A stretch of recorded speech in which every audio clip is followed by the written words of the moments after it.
Bom, vamos agora passar para a segunda parte da nossa aula, que vai ser sobre o hermetismo. Lembre-se ali do que a gente começou na aula. Peguei toda a contextualização do Egito faraônico, das cosmogonias, a cosmovisão dos egípcios, e agora nós temos um momento um pouquinho diferente.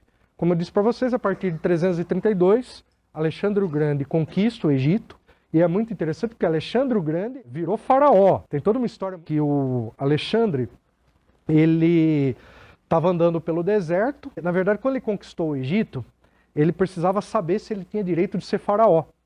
E aí ele precisava consultar o oráculo de Amon. E o oráculo de Amon ficava num oásis bem distante no deserto. E aí Alexandre o Grande foi andando pelo deserto com um grupo de soldados fiéis a ele. Alguns pereceram. Aí diz que de repente o Alexandre o Grande ele viu uma serpente indicando o caminho. Aí ele seguiu essa serpente e chegou no oráculo de Amon. Quando ele chegou no oráculo de Amon, o oráculo falou que ele tinha direito de ser faraó porque ele era filho de Amon. E Amon era sincretizado com Zeus, portanto, Alexandre era filho de Zeus, mas também era filho de Amon. Logo, ele podia ser faraó. E tem até o cartucho escrito Alexandre em hieróglifo, com os fonemas ali, o A, o L, o que seria o X, o CKS, enfim. Vamos lá, vamos falar agora da tradição hermética.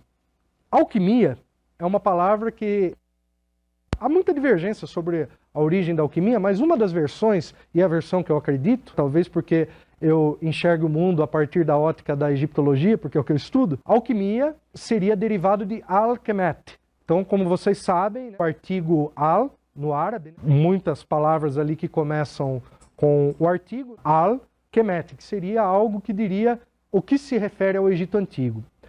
Como eu falei para vocês, a terra preta, que nesse caso significa a fertilidade, então a associação dos egípcios com os processos químicos é vista, por exemplo, nas técnicas que os egípcios tinham de mumificação.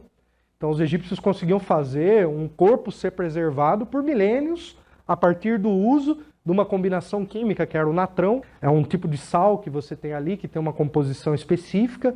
Os egípcios eles tinham uma produção industrial de uma tintura azul, que era o chamado azul egípcio, porque o azul é difícil de você achar na natureza. Os egípcios já criavam uma tintura azul artificial que eles exportavam para o mundo inteiro. Para o mundo ali, não estou falando aí que chegava aqui na Mesoamérica, nem para os Incas, não. Falando do mundo integrado ali ao contexto mediterrâneo, asiático, africano, que era onde o Egito Antigo se relacionava. Os egípcios também dominavam, do ponto de vista químico, a técnica de fazer perfumes. Eles eram muito bons nessa técnica. E produtos como incensos, produtos das mais diversas categorias, porque os egípcios manipulavam produtos materiais a partir de extratos da natureza. A gente dizer que a química, que a alquimia, deriva do Kemet. No contexto em que os gregos passam a controlar o Egito, no primeiro momento, e no segundo momento os romanos, nós temos a escola de Alexandria em evidência. Ela vai ser uma escola onde se estuda de tudo, todos os fenômenos possíveis da natureza. Nós temos Hiparco, um grande astrônomo, né? Eu citei aqui Eratóstenes. Nós temos uma astrônoma chamada Hipátia. Ela conseguiu calcular que a órbita dos planetas ela não era circular, que ela é ovalada. A partir de um experimento bastante simples, ela conseguiu fazer esses cálculos. E é muito interessante a história de Hipátia. No momento em que a gente vive hoje de obscurantismo, resgatar a figura de Hipátia é muito interessante, porque ela foi apedrejada até a morte por defender uma visão, com todas as aspas do mundo, científica. Vamos lá, para não falar científica, porque vai ficar anacrônico, mas uma visão da observação da realidade para interpretar a realidade por si só e não a partir de uma crença previamente estabelecida. Reza a lenda que ela foi apedrejada com cristãos lendo as cartas de Paulo falando sobre a inferioridade da mulher. Para vocês verem aí uma mártir da ciência não, diria do pensamento de observar a realidade, de interpretar a realidade por ela mesma. Então, Alexandria era uma época de muita efervescência, né? Você tinha o famoso farol de Alexandria, que por muitos quilômetros, assim, os navegantes conseguiam enxergar. Então você estava ali no Mediterrâneo perdido, você via aquela luz ali durante aquela escuridão noturna, era só seguir o farol de Alexandria que você chegava lá. Só que tinha uma lei de Alexandria que dizia o seguinte: cada barco que atracasse no porto de Alexandria seria inspecionado pelas autoridades para ver se tinha livro. Se tivesse livro, o barco não podia sair enquanto o livro não fosse copiado. O original ficava na biblioteca, eles devolviam a cópia. A não ser que você quisesse deixar o original lá e pode ir embora. Tá com muita pressa, tudo bem. Tem que esperar os copistas fazerem a cópia. Então, era um projeto, entre aspas, megalomaníaco que deu certo. Exceto se não fosse as tragédias. Primeiro, Júlio César mandar queimar uma parte da biblioteca para impressionar Cleópatra. E segundo, que foi a pior de todas, quando os cristãos destruíram a Biblioteca de Alexandria, alegando que aquilo lá era conhecimento pagão e que não interessava mais para o mundo cristão que aquele conhecimento fosse preservado. A Bíblia resolveria para todas as questões da humanidade. Entretanto, nem todos os cristãos de Alexandria pensavam dessa forma. E a gente pode dizer isso porque graças a esses cristãos de Alexandria que os textos herméticos foram salvos. Algumas pessoas costumam dizer por aí que os textos herméticos não podiam ser anteriores a esse contexto grego em Alexandria, porque não há referências aos textos herméticos anteriores a esse momento histórico.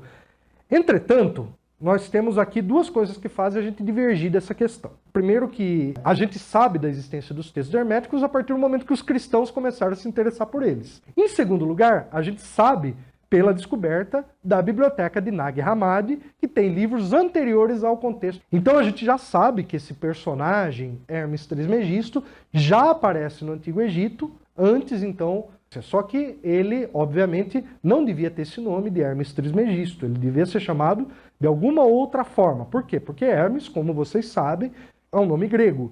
E Megistos, ele tem a mesma origem, é Megistus, magista, mágico, tudo vem da mesma raiz, que é, na verdade, persa. Então, os magos persas, eles eram grandes sábios, tanto sacerdotes, conhecedores, né? Então, a palavra magos, ela tem essa origem persa, mas que foi incorporado ao grego e ao latim.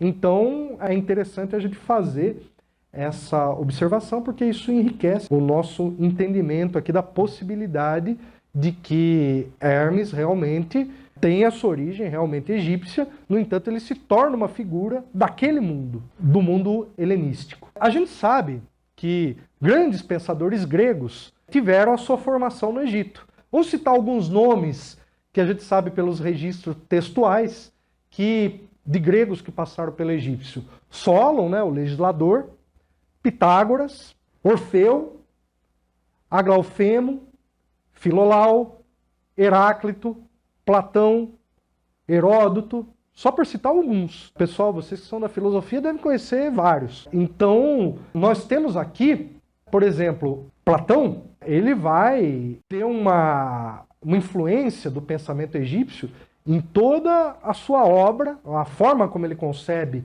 a ideia do mundo arquetípico anterior, né, a ideia de um mundo das ideias. Isso tem um fundamento egípcio e dialoga muito com o hermetismo. Da mesma forma que a escola neoplatônica vai combinar esses elementos de uma forma muito rica. Se não me engano, foi Ptolomeu II, ele encomendou para um sacerdote egípcio chamado Maneton, que ele era da cidade de Sebenitos, ele encomendou que ele escrevesse um livro sobre a história do Antigo Egito. Por quê? Porque ele era grego, exceto a Cleópatra, mas todos os faraós, os reis ptolomaicos, nenhum deles falava egípcio. Eles falavam grego e precisavam de tradutor para falar egípcio. E o Ptolomeu II, ele encomendou ao Maneton que ele escrevesse um tratado sobre a história do Antigo Egito. E o Maneton, ele vai escrever, e aí alguém aqui no intervalo mencionou a teogonia, acho que foi você, né? É interessante como o Maneton, ele vai escrever essa história do Antigo Egito, muitos elementos que lembram a Teogonia. Ele conta uma história que diz assim, primeiro os deuses, depois vieram assim, entre aspas, estou aqui usando um linguajar grego, né? Semideuses, aí depois você tem os reis que viveram por muitos séculos, até você chegar nos primeiros faraós, todo esse tipo de coisa, né? Então o Manetón, ele vai escrever uma história de dinastias, que até hoje a historiografia usa, só que tem um pequeno problema.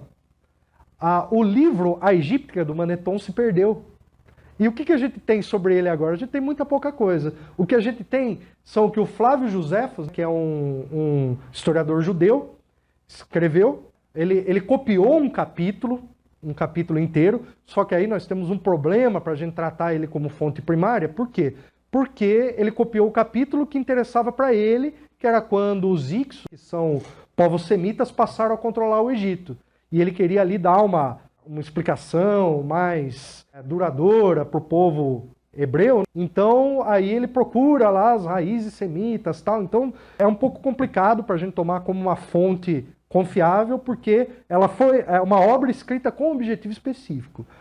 Nós temos também o Júlio Africano, Eusébios de Cesareia, Jorge Cincelo, que deixaram para a gente resumos, pequenos resumos. Então, a gente entende a estrutura de como ele fez a obra egíptica. No entanto, a gente não tem a versão detalhada dele. Infelizmente, se perdeu no incêndio da Alexandria e nenhuma cópia chegou até nós. Infelizmente, porque isso ajudaria muito a gente a compreender. O que é interessante? Que na própria egíptica tem menção a Hermes Trismegisto. Então, isso é uma coisa que a gente já começa a ver aqui as referências. Aí quando entra os neoplatônicos, Plotino, Jâmblico, Ploco, Pseudo-Dionísio Areopagita, Apuleio, que escreveu o Asno de Ouro, é muito interessante, porque nós temos aqui toda uma escola que vai se referindo aos conhecimentos de Hermes Trismegisto nesse contexto. Aí nós temos também judeus cabalistas, cristãos gnósticos e muçulmanos alquimistas, que vão deixar aqui uma contribuição importante. Eu citei aqui o Al-Kindi, que é considerado aí o pai da filosofia árabe. Na Idade Média nós temos ali uma série de nomes, Pedro Abelardo, Alain de Lille, Alberto Magno, Thomas de York, João de Salisbury. Nós temos alquimistas, né? Roger Bacon, John Dee, Paracelso, popularmente conhecido como Philippus Aurelius Bombastus Theophrastus von Hohenheimer, o Abade Tritêmio, Cornelius Agrippa, Robert Fludd, Jacob Boehme. No Renascimento, aí merece uma atenção bastante especial, porque, primeiro que o Renascimento já é uma recuperação dos valores clássicos, né, dos valores helenísticos, dos valores gregos, né, romanos, e o Egito vem no bojo, através do hermetismo. Marcílio Fitino, a serviço dos Médicis, ele estava traduzindo a obra completa de Platão, aí de repente aparece por lá o Corpus Hermético. Eles acharam na Macedônia uma cópia do Corpus Hermético, levaram para a Itália, aí o Médici falou, para de traduzir o Platão, traduz imediatamente o Hermes Trismegisto. Pra você ter uma ideia da importância que já se tinha, já se falava dele, da obra de Hermes, e aí ele vai e traz talvez a primeira tradução contemporânea, não antiga, do Corpus Hermético. Corpus Hermético, depois eu vou falar dele, a compilação de textos herméticos. E aí o Marcílio Fitino, que vai fazer essa tradução.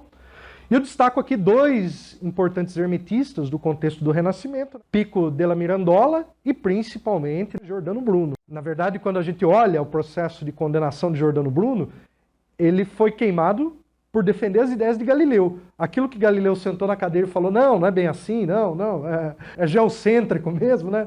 Quando ele reafirmou o geocentrismo, ele foi perdoado. Mas Giordano Bruno falou, não, é heliocêntrico, ponto final. Vai ser queimado. Tudo bem, pode queimar. O problema vai ser seus. Quem vai ter que arcar com isso vai ser vocês. É engraçado, repara, a igreja já perdoou o Galileu, mas até agora não teve coragem de perdoar o Giordano Bruno, né, igreja?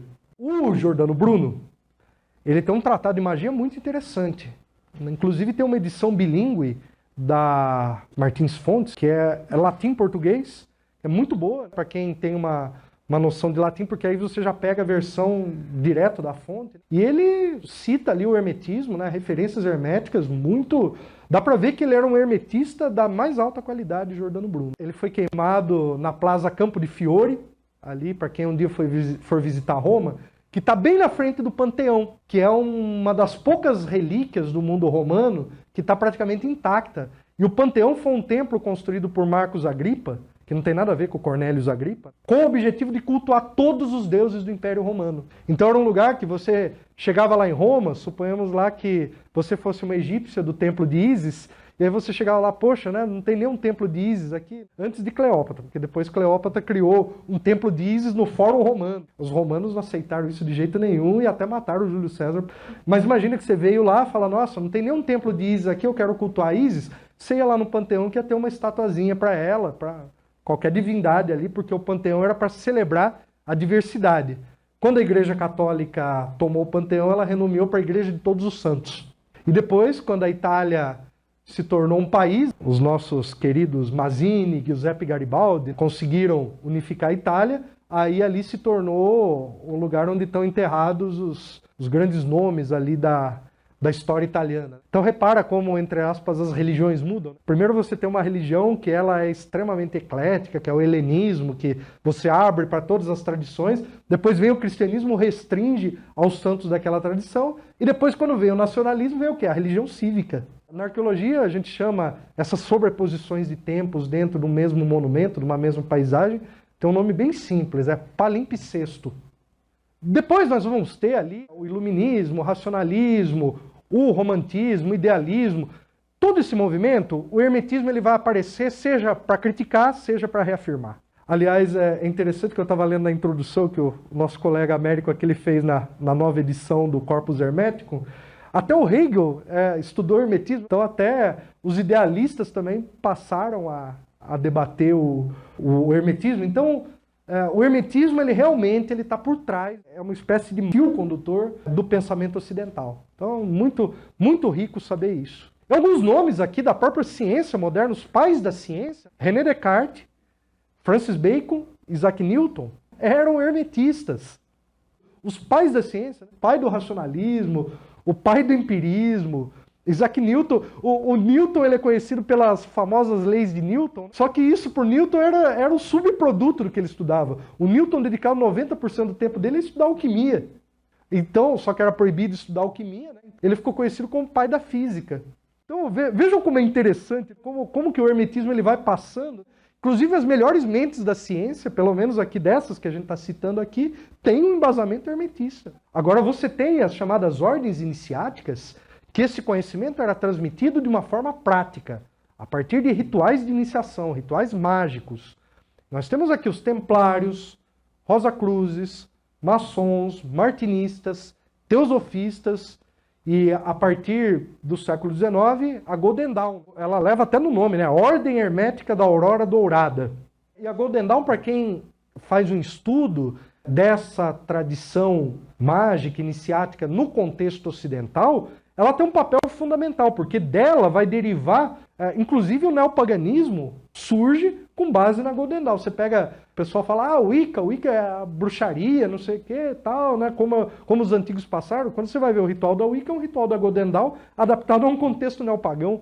Então, toda essa tradição mágica, do qual nós temos um nome aí que é o próprio Aleister Crowley, e o Aleister Crowley, ele, nesse meio ocultista, ele é muito importante, mas também no meio cultural, tanto que o Aleister Crowley ele aparece em disco do Beatles, do Led Zeppelin e do Raul Seixas. Mas aqui eu fiz um panorama da tradição hermética só para a gente entender como essa tradição ela vai longe. Isso porque eu peguei a parte ocidental. Os árabes, aqui eu citei um árabe, mas quem conhece a literatura árabe citaria muitos outros. Se a gente vivesse na Europa medieval, com aquele obscurantismo, perdão se tem algum medievalista aqui, porque você associa a Idade Média ao obscurantismo, os medievalistas ficam loucos da vida, e com razão.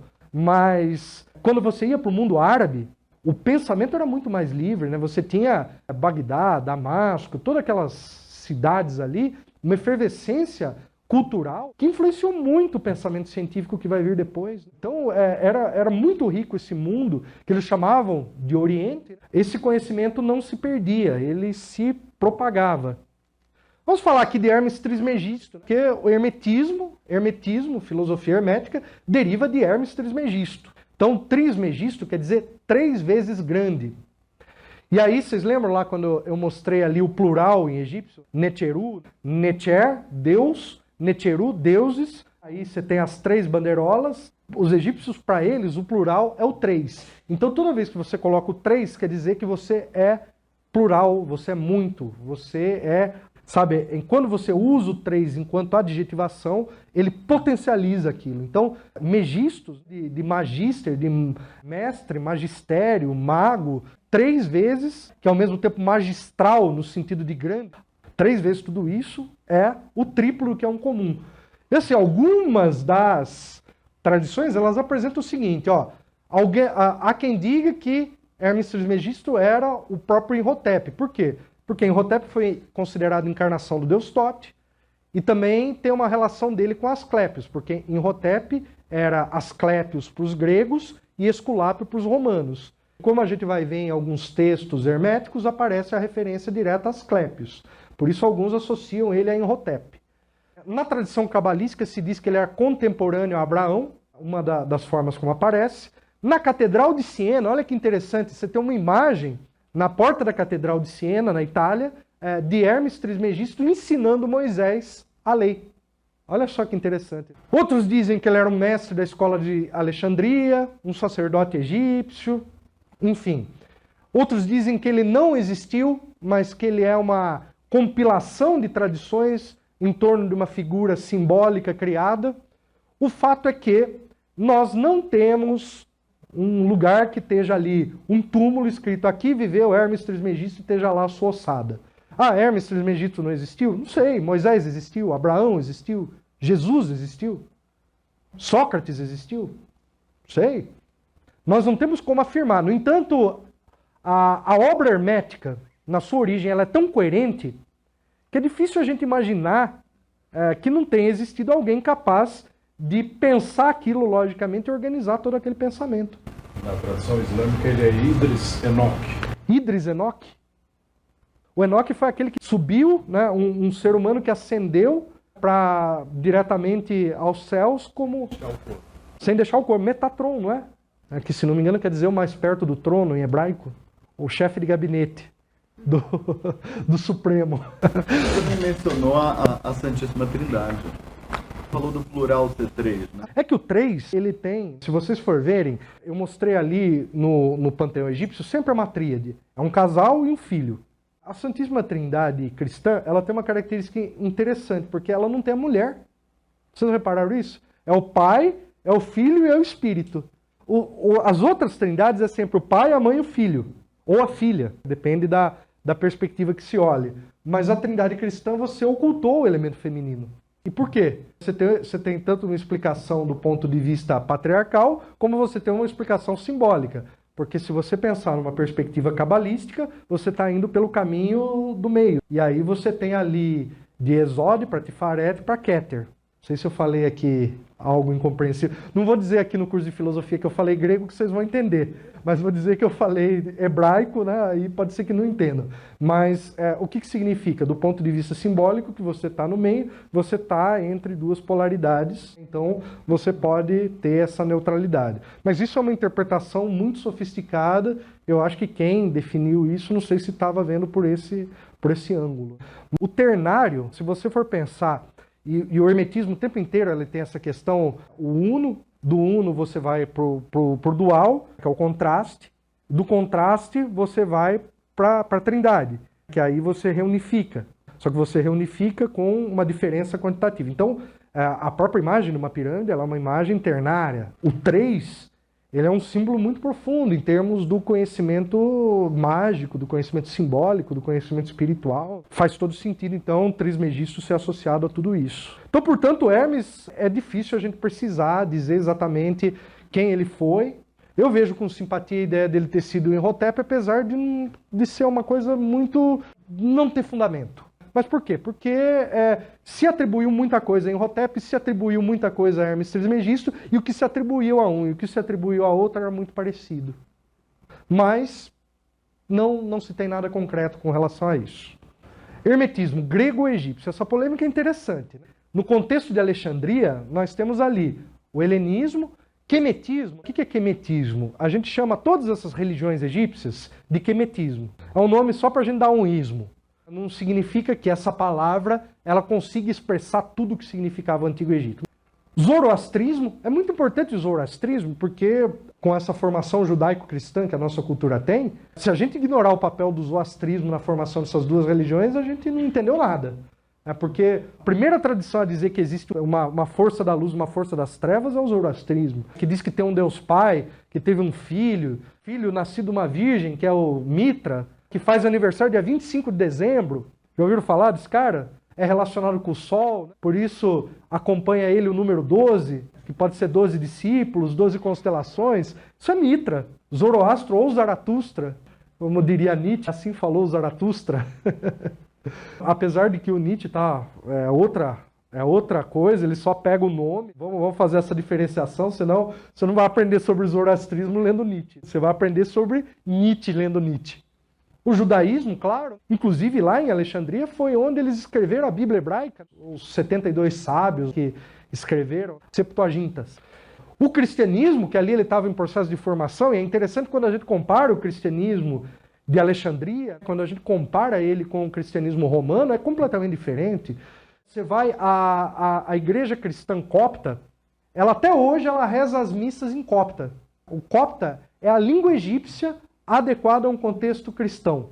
É a língua egípcia despaganizada, entre aspas. E o copta, quando você vai visitar o Egito e você vai para umas igrejas coptas, eles contam histórias da infância de Jesus, coisas assim que você não vê aqui na tradição ocidental, mas que na tradição copta, inclusive eles usam a cruz Ankh, que você está usando, esse é um símbolo egípcio, quer dizer vida, né? Ankh, por sinal, é a cruz que os coptas usam até hoje, ao invés de usar o crucifixo com Jesus. É muito interessante esse simbolismo que eles herdaram. E tem uma ironia do destino, porque a língua copta foi criada com o objetivo de destruir a cultura, a língua egípcia, só que graças à língua copta, o Champollion a língua egípcia do ponto de vista contemporâneo. Olha que ironia. Enfim, o mundo dá certas voltas. E o próprio budismo, porque você tem ali no contexto de Alexandria, chegou ali muita coisa do budismo. O imperador Ashoka, ele tinha contato ali com esse mundo, tal, com o contexto que a gente conversou agora há pouco. Esse mundo estava todo integrado. E você tem dentro dos cristãos aqueles que eram favoráveis e alguns que eram contrários ao pensamento hermético. Justino Mártir, Clemente de Alexandria, Lactâncio, Cirilo de Alexandria. Tem um filme bem legal chamado Ágora, que é um filme espanhol, que conta de Hipátia de Alexandria. Em português eles traduziram o nome do filme para Alexandria. Muito bom esse filme. O São Cirilo ele aparece lá como um cara bem esquisitinho ali no filme, mas é interessante ver. No entanto, aqui é um outro lado dele, porque ele está vendo aqui o hermetismo. Tem o Tertuliano, Arnob de Cinca, Agostinho e Causabon como contrários, cristãos ali contrários. E o Festugieri, ele escreveu uma obra enciclopédica bastante crítica ao hermetismo, no qual ele diz que é uma invenção grega. Aqui o texto do Américo da introdução do novo volume aqui ficou muito bom. Tenho que elogiar. O que é bem feito vale a pena. O trabalho que ele fez aqui de levantar todo esse debate aqui, teve uma paciência, uma invenção grega, uma imitação de Platão. Essa era a versão que se consolidou entre um lado do cristianismo que procurava desprezar o conhecimento hermético, muito mais por preconceito com relação à magia. Mas aí quando se descobre a biblioteca de Nag Hammadi em 1945, olha aqui a arqueologia chegando. Porque foram encontrados textos herméticos que confirmam a origem egípcia do hermetismo. Podemos até dizer que os textos herméticos que chegaram até nós, eles têm uma redação inspirada no Logos grego. No entanto, quando a gente acha uma evidência material como aconteceu em Nag Hammadi, fica difícil sustentar que ele é uma invenção grega. Ele pode ser uma releitura, uma reescrita, né, uma adaptação. No entanto, nós temos aqui, discurso sobre Euguidô e a Enéade, aquilo que eu falei no começo da aula. O Jean-Pierre Marais, ele traduziu Hermes no Alto Egito, também da biblioteca de Nag Hammadi. Richard Jasnow, Carl Zalzik, apresentaram em Cambridge o livro de Totem Demótico. Demótico, para quem não sabe, deixa eu explicar rapidamente. Nós temos no Egito a escrita hieroglífica, que é uma escrita, como é que eu posso dizer, letra de forma, e nós temos o hierático, que é a escrita cursiva, letra de mão. No período tardio do Antigo Egito, teve um faraó que decidiu simplificar a escrita hierática. E aí ele pediu que fosse criada a escrita que depois os gregos vão chamar de demótica, que é a escrita egípcia bastante simplificada, o hierático simplificado. Se alguém um dia quiser se especializar em egiptologia, já digo que há muitas poucas pessoas no mundo que estudam os textos em demótico. Por quê? Porque é uma época que o Egito já está um pouco decadente, então todo mundo quer estudar o período faraônico, o Egito lá no seu apogeu. E esses textos de demótico são textos de uma beleza literária riquíssima, são textos assim extremamente requintados, são textos de uma época extremamente madura da língua egípcia, que estão lá, estão espalhados aí pelo mundo, prontos para serem estudados. Inclusive a universidade, o Oriental Institute da Universidade de Chicago, tem publicado aí um dicionário de demótico aí para quem quiser, inclusive, pegar esse estudo. Nesses textos, né, diálogos de Tote com discípulos, que isso prova que esse gênero literário já existia no Egito antes do Platão, porque eles diziam que esse texto, estilo diálogos, que nem tem aí nos textos platônicos, que isso provava que era uma cópia, que os textos herméticos, na verdade, eram uma cópia do Platão, mas a gente vê que é exatamente o contrário. Talvez Platão que tenha copiado, possivelmente. E aí tem o debate, tem o Kingsley e o Folden, mostra que não eram apenas exercícios filosóficos, mas eram, acima de tudo, escolas iniciáticas, escolas de mistérios. Então, esse conhecimento hermético, ele não era simplesmente um conhecimento sobre as grandes questões, como a filosofia muitas vezes se apresenta, mas eram textos que tinham significado ritualístico e mágico. Era um material que ele tinha um destino próprio para se praticar ele num contexto de templos. Vamos agora falar do corpus hermético. Bom, o corpus hermético ele tem algumas estruturas, alguns textos a mais, outros a menos. Eu estou usando basicamente a estrutura dessa nova edição, que saiu agora em 2019, né, da editora Polar. Eu tinha trazido aqui a outra edição também, da editora Emos, que é uma que a gente usou por muito tempo, mas é uma edição bastante simplinha, tal. Essa edição aqui, ó, capa dura, tá? Tem uma introdução muito interessante, boas notas de rodapé. Né? Então aqui o que a gente tem? A estrutura do corpus hermético, o primeiro texto é o Poimandres, que é, assim, a gente pode dizer, o mais importante deles, porque é a revelação que Hermes recebe, e depois os outros, ele vai repassando o conhecimento para os seus discípulos. Mas aqui ele está falando com o seu nous, que se apresenta como Poimandres, né, uma divindade, que vai... Depois eu vou pegar aqui o comecinho do Poimandres para vocês terem uma ideia de como é que funciona o diálogo. E o Poimandres, então, ela é a introdução, é o básico. Depois ele vai se desenvolver esse conhecimento. O discurso universal de Hermes Asclépios é interessante como... Ele começa falando sobre o movimento, um diálogo já de Hermes com Asclépios, dois personagens aqui. Discurso sagrado de Hermes Trismegisto, a cratera e a unidade, né? No caso aqui a mônada. O Deus invisível é muito aparente. E aí, toda vez que aparecer a palavra Deus, se vocês quiserem uma abordagem egípcia e não cristã, lembrem do conceito de Netzer que eu coloquei lá para vocês no começo. Quando vocês verem Deus ou deuses, a referência aqui, pensem como egípcios, Netzer, Netzeru, que vai facilitar muito entender, porque não bate. Se você pegar ali e tentar encaixar Jeová nesse Deus aqui, não vai caber.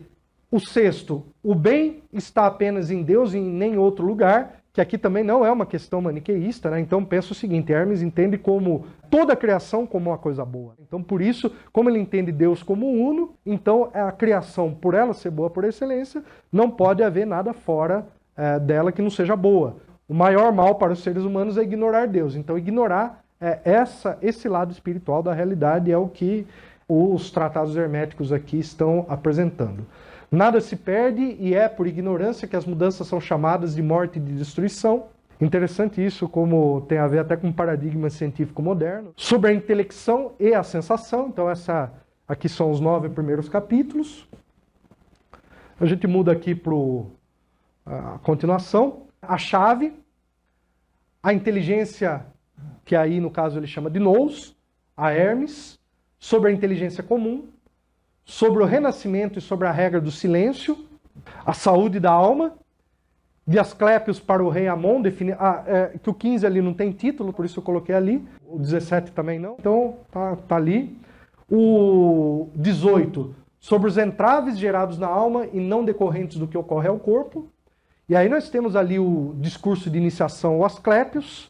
Eu vou também colocar um trechinho aqui para vocês conhecerem. Pupila do Mundo, ou Minerva Mundi. Então, aí outro tratado. E falta também, assim, que não é do Corpus Hermético, mas é associado à tradição hermética, a Tábua de Esmeralda, que a gente vai ler ela inteira aqui. Eu vou falar na hora que chegar o contexto. Tá, então, essa estrutura do Corpus Hermético, lembrando que essa estrutura, como está nessa edição brasileira, há outras edições que colocam alguns fragmentos a mais, outras colocam a menos, mas os principais são comuns a todos, né? Então, mais ou menos aí os 14 primeiros discursos tratados aí, eles são os mais usualmente conhecidos. Personagens, vamos falar aqui da turminha que aparece aqui e vamos correlacionar elas com aquilo que a gente falou no começo da aula. Tote, associado a Hermes, o deus Hermes grego, Mercúrio romano, e Tate, ele apresenta como Tate no Corpus Hermético, né? De Hermes para Tate. Imhotep, que nem eu falei para vocês, Asclépios para os gregos, Esculápio para os romanos. Inclusive ele é o deus da cura. Rapidamente, só contar para vocês uma coisa, né? Então você tem Imhotep na história egípcia, e quando o Egito passa para o controle grego, depois para o controle romano, Asclépios, Imhotep, ele passa a ser santificado, ele é endeusado. E aí, na arqueologia é muito interessante, porque quando a gente vai fazer as escavações, você tem camadas estratigráficas. Então, as camadas mais altas de um sítio arqueológico são, em geral, as mais próximas do presente. Quanto mais fundo você cava, mais longe você vai chegando no passado, em geral. Porque se tem acidente geográfico, isso muda um pouco. Por que eu estou dizendo isso? Porque quando a gente pega nas camadas aqui, na região de Saqqara, do período grego e romano, nós temos ali muita gente levando oferendas a Asclépios e Esculápio, no contexto de Saqqara. Ou seja, nós temos assim evidências materiais de que os gregos e romanos peregrinavam até o Egito para agradecer uma cura. Esses achados arqueológicos, eles mostram que o culto de Asclépios e Esculápio, ele se difundiu pelo contexto mediterrâneo. Nós temos também Amon, que aparece aqui como Zeus, como Júpiter, como Amon. É interessante no Asclépios, né, que aparece lá duas versões, né, Júpiter Plutônio, Júpiter... Então, uma série ali de governadores que regem certos níveis de realidade.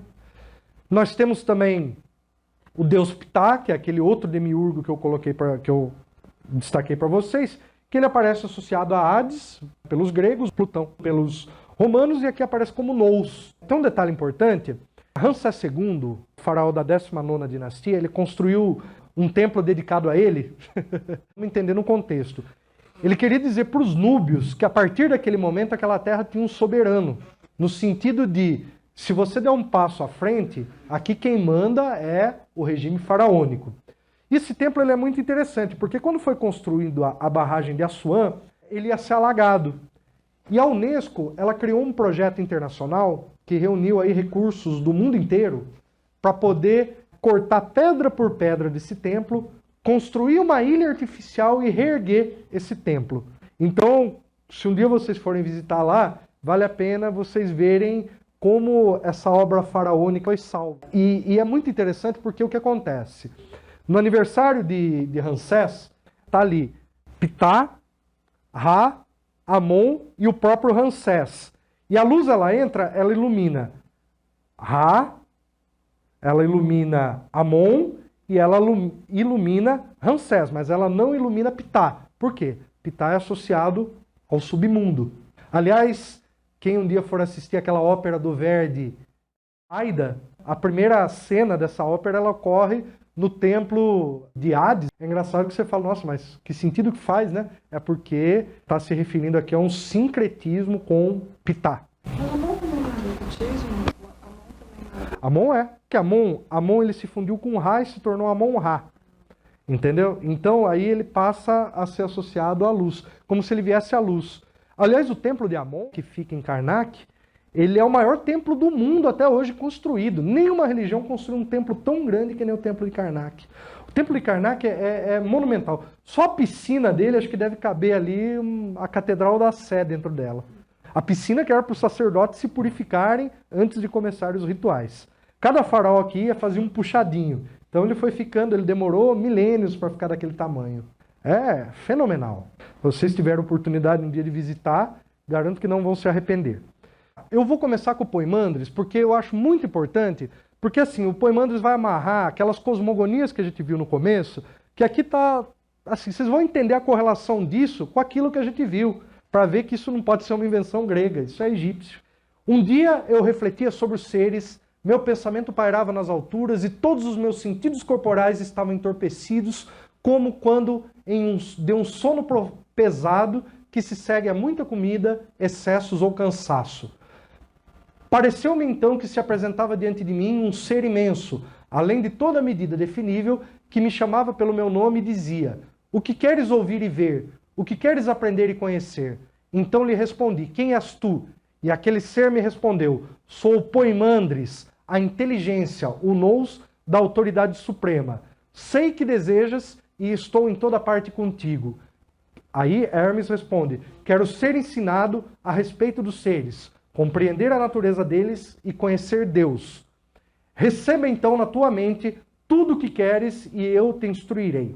Rapidamente falando, ele entra no estágio de consciência elevada, que é o que ele descreve ali como uma situação dos sentidos corporais entorpecidos. Entorpecer não significa necessariamente ficar doidão, significa muitas vezes o contrário, você está num estado de extrema consciência, o que os xamãs associam à enteogenia, os estados de consciência elevada. E aí se apresenta diante dele um ser que se apresenta como nous. E aí Poimandres sempre foi traduzido como, a partir do grego, como pastor de homens. No entanto, tem aqui uma sugestão de que seja, a partir do copta, seria Pe-men-re, que seria algo como a inteligência da autoridade suprema, como está escrito aqui na tradução. Então, ele pede que Hermes se coloque numa condição meditativa para receber, então, essas instruções.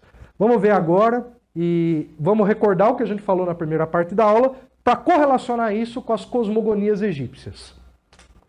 Com essas palavras, ele mudou de aspecto e imediatamente tudo me foi desvelado de uma maneira indescritível. Ou seja, ele está descrevendo o indescritível, ele está tentando enquadrar em palavras algo que as palavras não conseguem definir. Tudo se tornou uma luz serena e agradável, ou seja, ele alcançou um estágio de iluminação que me encantava a vista.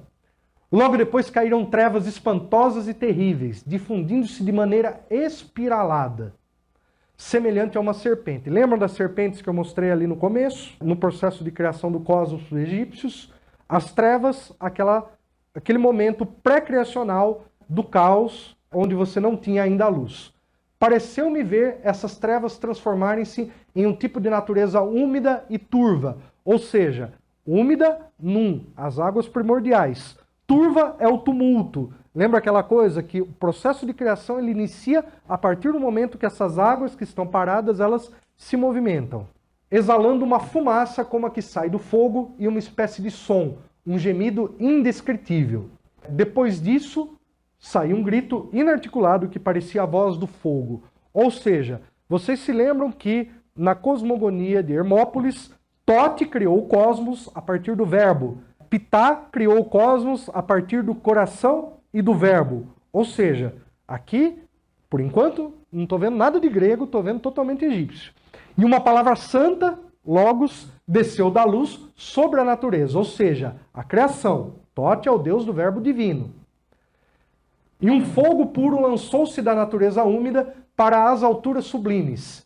Ele era sutil, penetrante e ao mesmo tempo ativo. E o ar, em sua ligeireza, seguia o fluido da terra e da água. Ele se elevava até o fogo, ao qual ele parecia suspenso. Quando a gente tem o ar e a umidade, o que a gente tem? Shu e Tefnut. Ou seja, átom, o demiurgo, Shu, Tefnut, o ar e a umidade. Ou a luz, que depois aparece aqui na forma do fogo. A terra e a água permaneciam misturadas sem que fosse possível ver uma através da outra, e elas recebiam o impulso do sopro da palavra ou do verbo logos, que podia ser movido, movendo-se acima delas. Reparem a importância que tem o verbo no processo de criação. Já vou explicar isso aqui. Compreendeste então o que esta visão significa?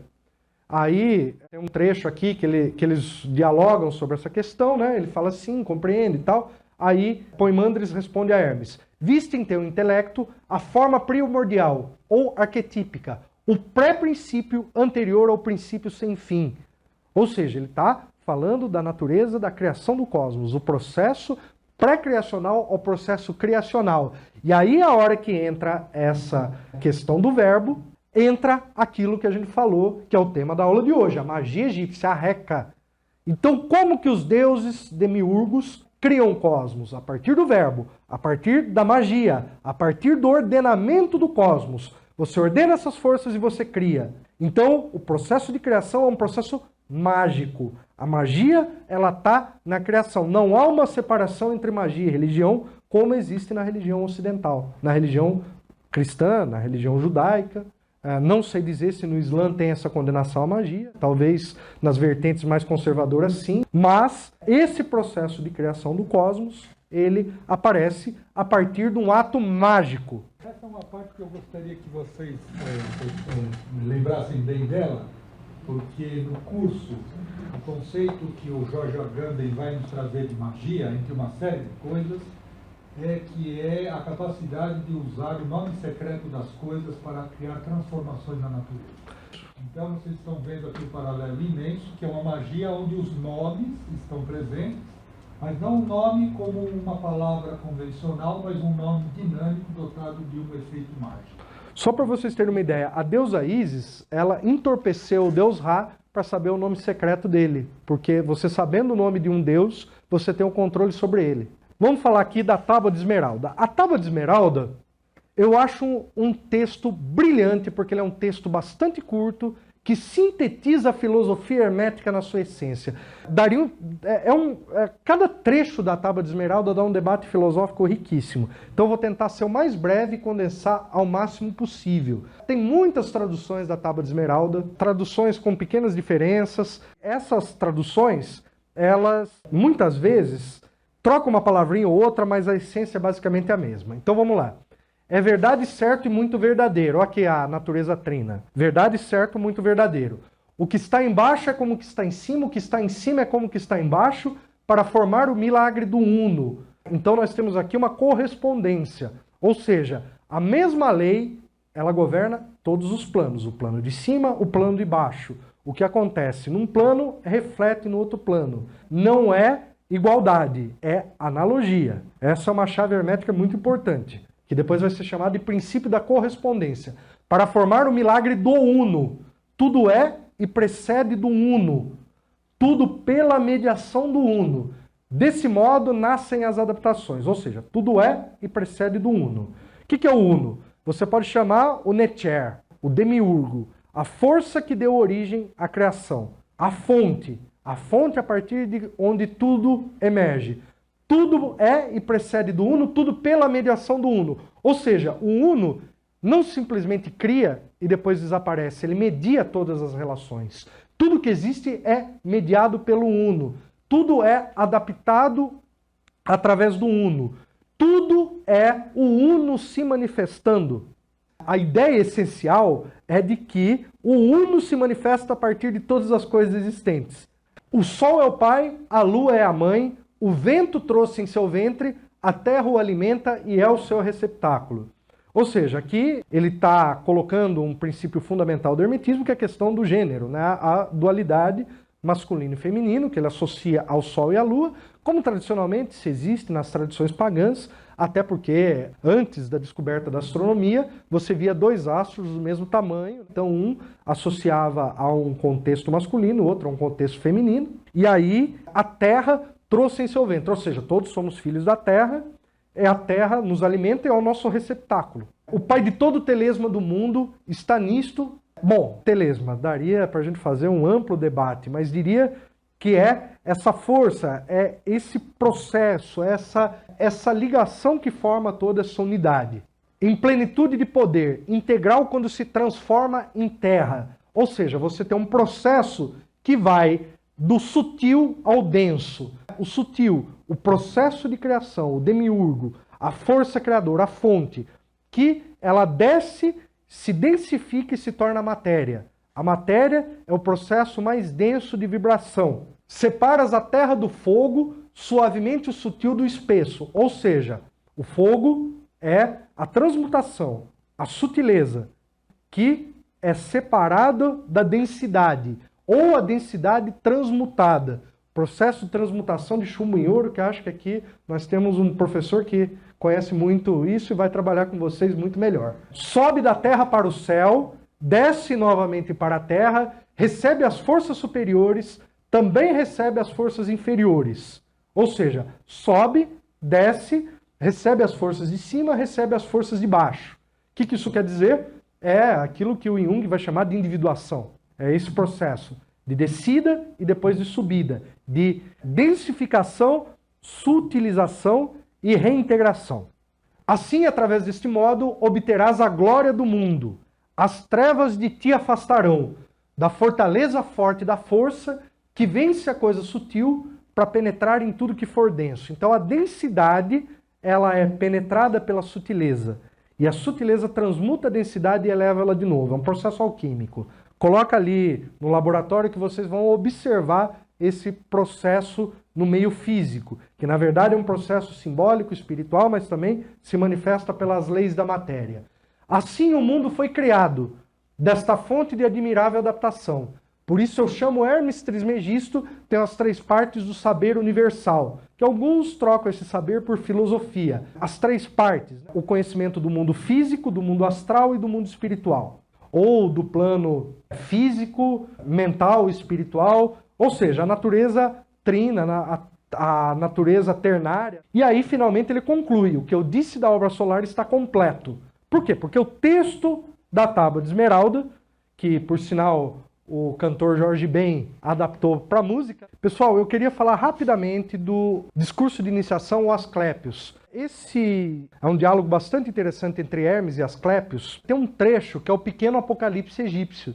E eu queria só ler alguns trechos aqui. Eu tive que reduzir ele bastante, mas para vocês verem como ele apresenta o Egito. E vocês vão ver que isso realmente ele está se referindo ao Egito, não como um grego. Desconheces, então, ou para melhor dizer, o lugar em que se transferem e projetam cá embaixo todas as operações que dirigem, impõem obra às obras celestes? Mais ainda, tem que se dizer toda a verdade. Nossa terra é o templo do mundo inteiro. E, no entanto, como sábios, convém conhecer de antemão as coisas futuras. Há uma que é preciso que conheças. Virá um tempo em que parecerá que os egípcios honraram em vão aos seus deuses. Os deuses, abandonando a terra, volver-se-ão para o céu. Abandonarão o Egito. Estrangeiros virão a habitar este país, esta terra. Então, esta terra santíssima, pátria dos santuários dos templos, permanecerá toda coberta de sepulcros e de mortos. Ó Egito, de teus cultos restarão apenas mitos, e nem sequer teus filhos mais tarde crerão neles. Nada sobreviverá, a não ser as palavras gravadas sobre as pedras que contam tuas piedosas façanhas. E então, sem Deus e sem humano, o Egito não será mais que um deserto.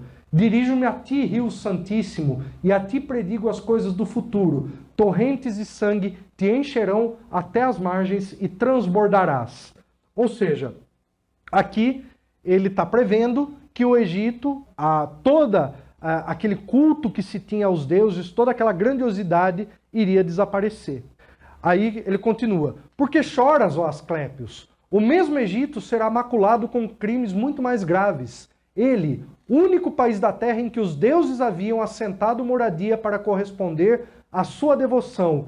Ele, que ensinava aos homens a santidade e a piedade, dará exemplo da mais atroz crueldade. Porque as trevas serão proferidas à luz. Se achará mais útil morrer do que viver. Ninguém mais levantará seus olhos para o céu. O ser humano piedoso será olhado como um louco, o ímpio como um sábio. O louco frenético será olhado como um valente. O pior criminoso como um ser humano de bem, ou melhor, como um cidadão de bem. A alma e todas as crenças que a ela se referem, ou que haverá de obter a imortalidade, conforme ensinei, serão apenas motivo de riso, mas ainda serão vistas como pura vaidade. Produz-se uma dolorosa separação entre homens e deuses. Restam apenas os anjos nocivos que se mesclam aos humanos e os constrangem pela violência, comprometendo-os em guerras, piratarias, más ações e tudo que é contrário à natureza da alma. A terra perderá então seu equilíbrio, o mar deixará de ser navegável, o céu não estará manchado de estrelas, os astros deterão sua marcha pelo céu, toda a voz divina será forçada ao silêncio e se calará. Os frutos da terra apodrecerão, o solo deixará de ser fértil, o próprio ar se entumecerá num lúgubre torpor. Isto, pois, será a velhice do mundo, irreligião, desordem, irracional confusão de todos os bens.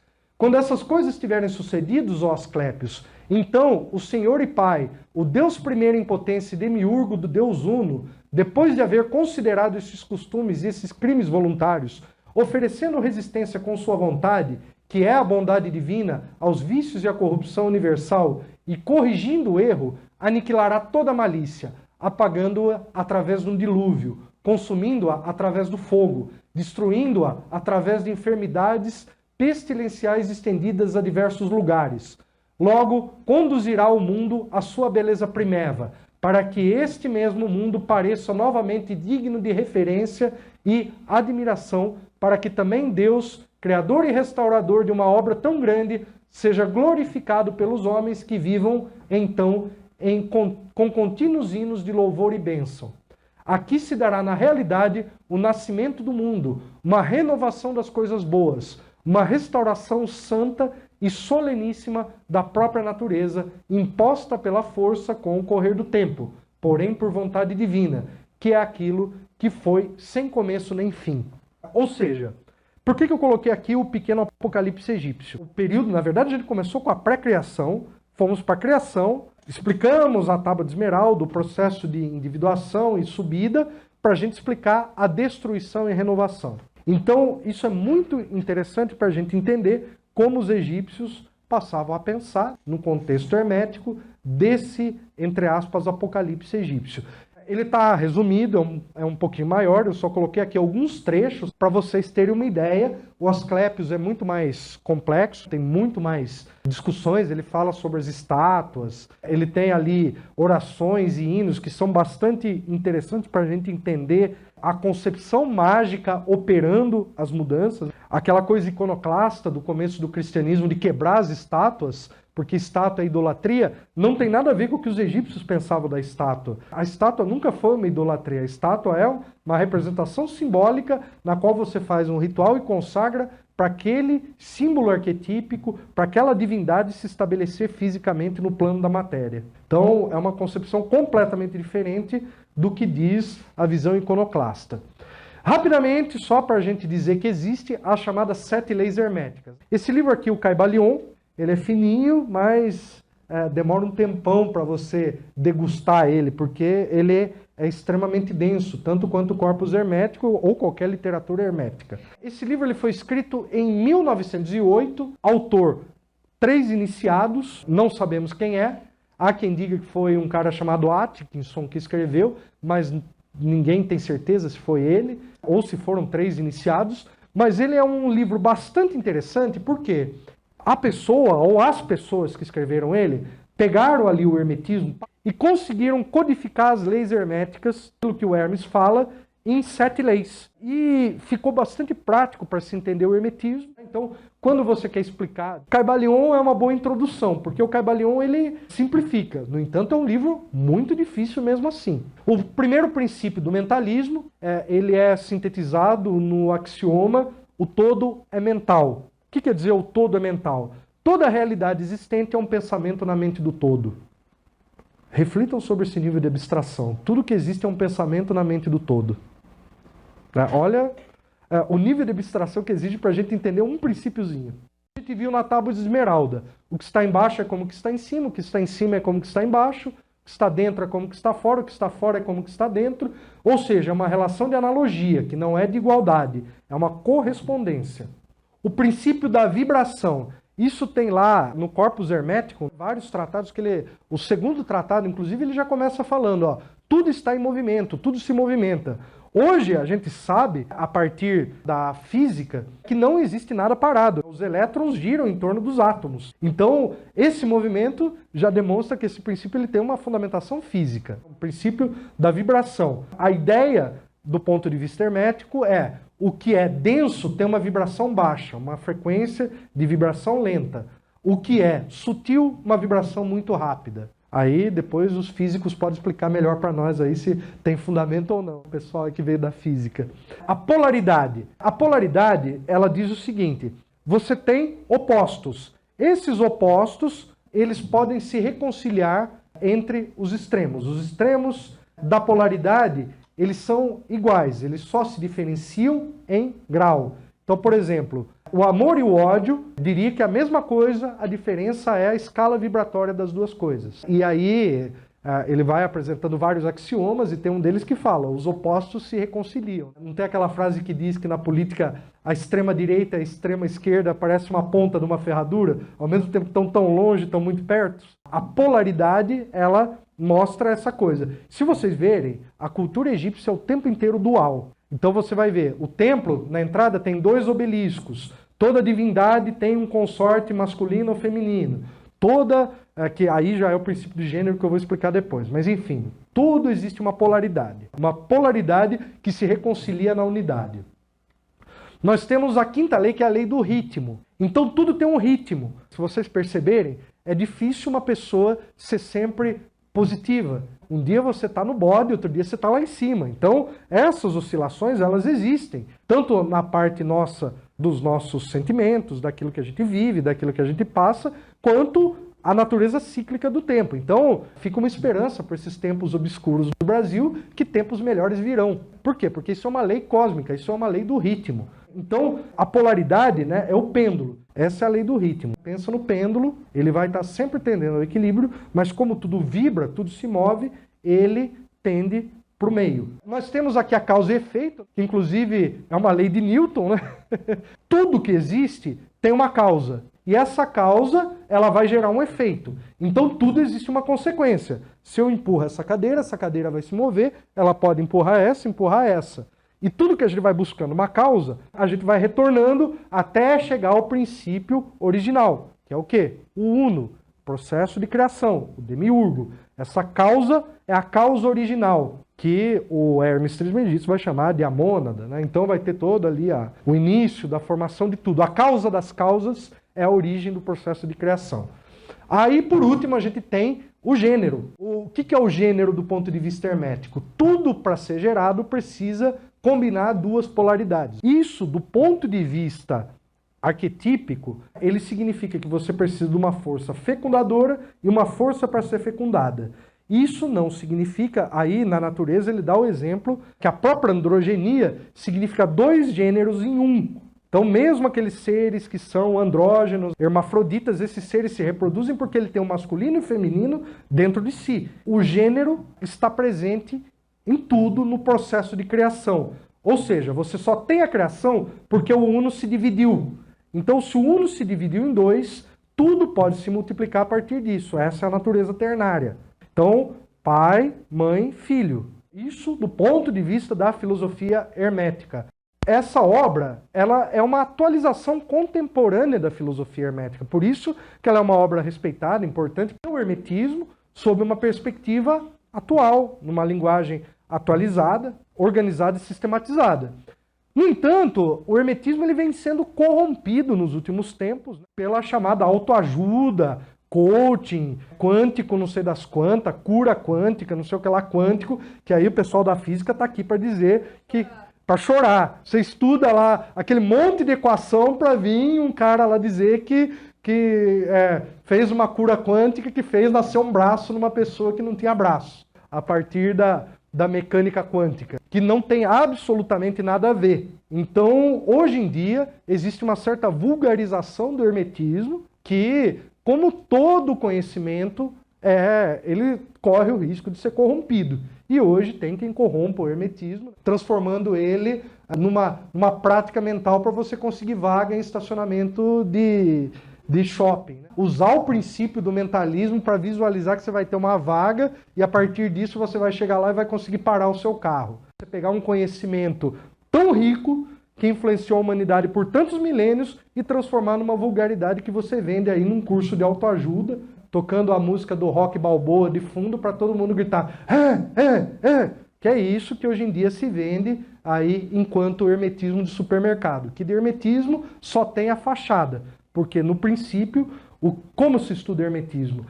Meditando profundamente sobre esses axiomas, entendendo o contexto original, que é um contexto egípcio, que não é um contexto cristão, que não é um contexto judaico, é um contexto egípcio em diálogo com todas essas culturas, mas principalmente com a cultura grega. Tanto que esse livro aqui coloca como subtítulo Estudo da filosofia hermética do Antigo Egito e da Grécia. Porque o hermetismo, da forma como a gente recebeu, ele já aparece como influência helenística. Então vamos para a conclusão. As raízes da filosofia hermética, sim, remontam ao Antigo Egito. Elas baseiam-se na cosmovisão da Ogdoade de Hermópolis e da Enéada de Heliópolis. Inclusive, o livro achado em Nag Hammadi, o tratado sobre a Enéada e a Ogdoade, confirma essa raiz egípcia.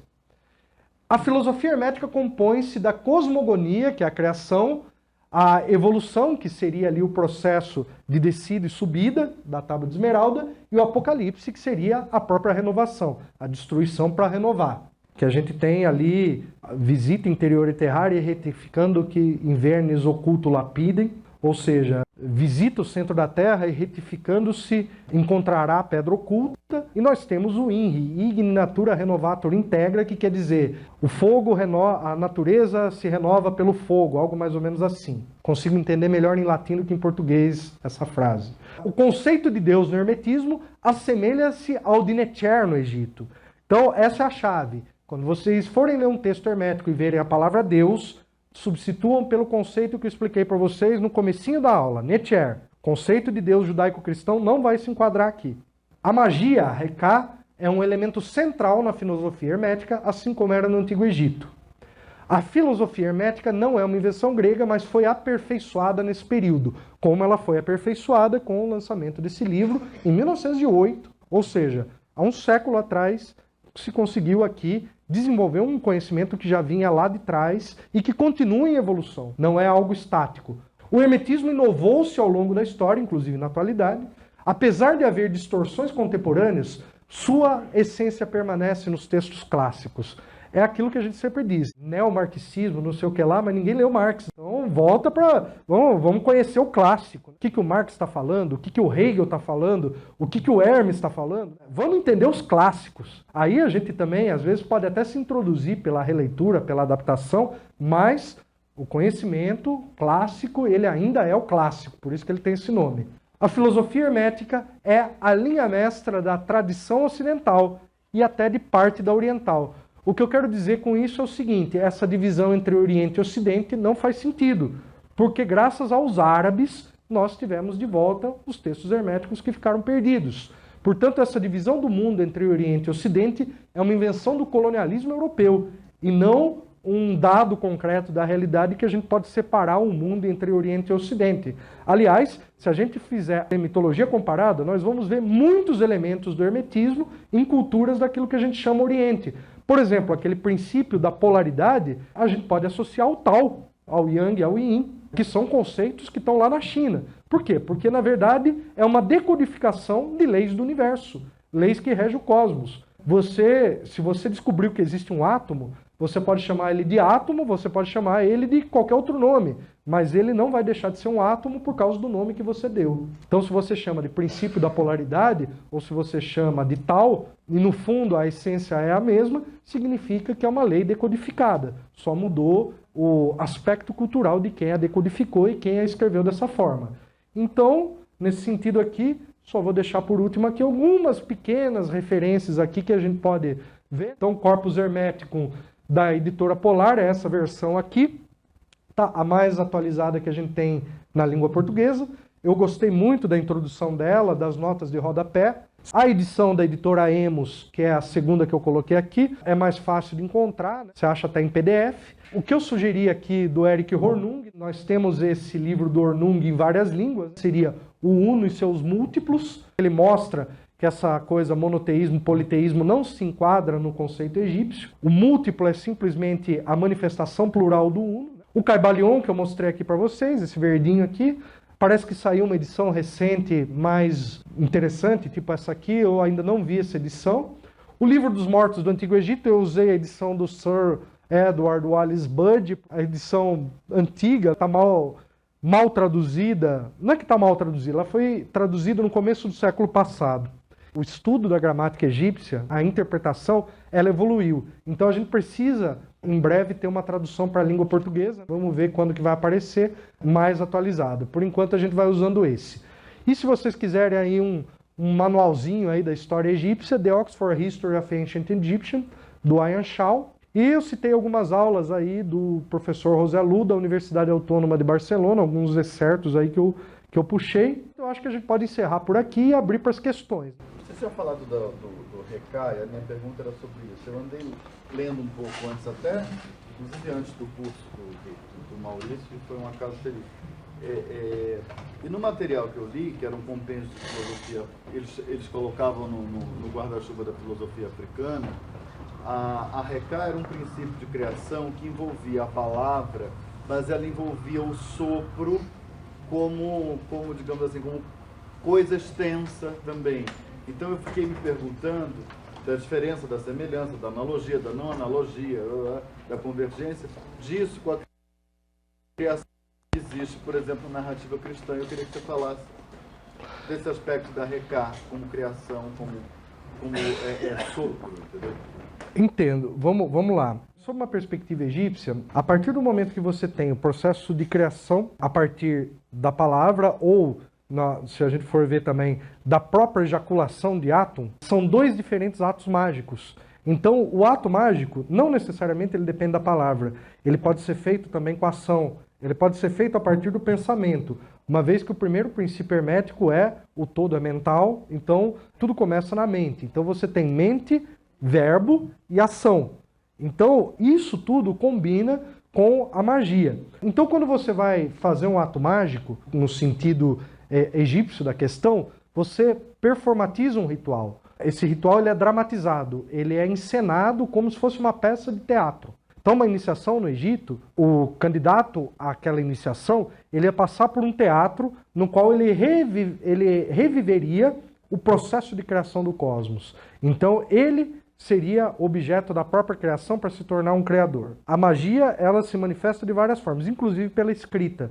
Era comum para os egípcios escreverem textos sobre magia voltados à questão dos mortos. Por exemplo, você escreve um texto para uma pessoa morta, uma carta para um morto, pedindo desculpas por alguma coisa, ou pedindo para reconciliar alguma coisa, ou fazendo um feitiço para aquela pessoa fazer alguma coisa. O próprio livro dos mortos é um conjunto de feitiços para você garantir a transição para além vida. Então, é inseparável a magia do Antigo Egito. Toda a religião egípcia, ela tem a magia como base. E é interessante que a gente tem no Brasil os cultos afro-brasileiros que têm esse aspecto mágico. Então, o Ifá, o Candomblé, a Umbanda, todos eles, uns no menor grau, outros menos, uns mais africanizados, outros mais cristianizados, mas todos eles têm esse elemento da magia. Colocar uma oferenda na encruzilhada para Exu é um ato mágico. Você sacrificar um animal ali para tirar aquele sangue, tirar aquela vida, para oferecer para uma entidade, significa que você está mobilizando uma determinada força para pedir algo. Ou você deixar uma maçã debaixo de uma árvore, também é um ato mágico que você está mobilizando símbolos, arquétipos, para realizar determinada coisa. Primeiro eu gostaria muito de parabenizar os dois pela coragem, assim, ó. Eu acho ainda um departamento muito positivista, eurocêntrico, então é difícil. Eu sou astrólogo e cheguei astrólogo aqui, e agora filósofo da ciência, então eu acho muito louvável. Assim, primeiro eu gostaria de parabenizar. Aí eu gostaria de perguntar sobre a astrologia egípcia, a importância da astrologia para a magia egípcia, e se tem alguma bibliografia, algum lugar? Tem bastante material. Esse é um tema interessante porque o conceito que a gente herdou de astrologia é muito mais mesopotâmico do que egípcio, que veio através dos gregos.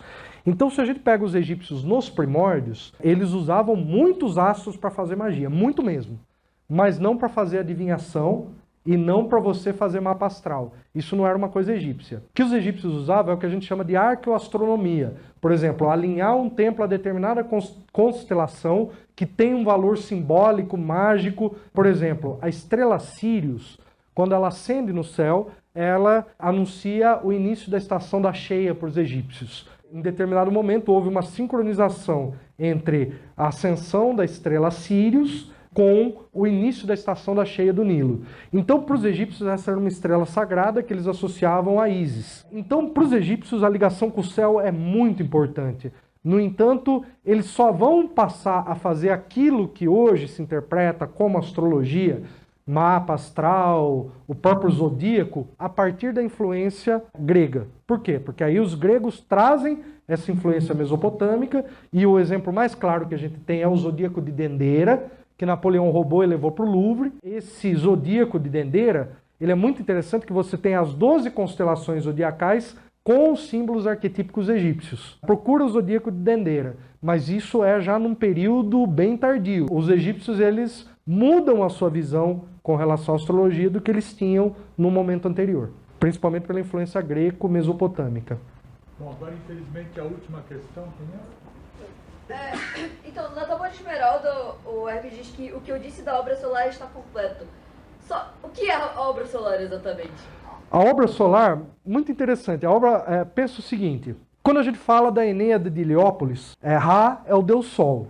Então toda a criação, ela parte do Deus Sol, que é o Deus criador de tudo. Quando você fala a obra solar está completa, significa fechou o ciclo de todo o processo criador.